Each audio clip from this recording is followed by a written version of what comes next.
Additional deputy commissioner revenue Aitzaz Aslam Marath نے کہا ہے کہ مونسون بارشوں سے پیدا ہونے والی ممکنہ سیلاب کی صورتحال سے نمٹنے کے لیے تمام محکمے ایک دوسرے سے باہمی رابطے میں رہیں اور افسران اپنی اپنی ڈیوٹیاں ایسے انداز میں سر انجام دیں۔ انہوں نے تمام متعلقہ محکموں کو ہدایت کی کہ تمام افسران فیلڈ وزٹ کر کے مشینری کو فنکشنل حالت میں رکھیں، اربن ڈرینج اور نالوں کی صفائی اور شہر میں موجود خستہ حال عمارتوں کا سروے مکمل کر کے رپورٹ پیش کی جائے۔ ان خیالات کا اظہار انہوں نے اپنے دفتر میں ڈسٹرکٹ ڈیزاسٹر مینجمنٹ اتھارٹی اور ڈسٹرکٹ ایمرجنسی بورڈ کے اجلاس کی صدارت کرتے ہوئے کیا، جس میں ڈسٹرکٹ ایمرجنسی آفیسر ڈاکٹر خالد عبداللہ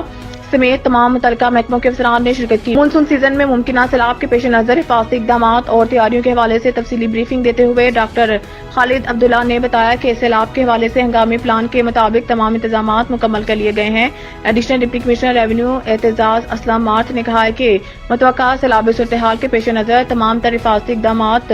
boating points, transportation relief camps کے قیام، کھانا، میڈیسن، جانوروں کے چارے اور دیگر انتظامات میں کسی قسم کی کوئی کمی کوتاہی ہرگز برداشت نہیں کی جائے گی۔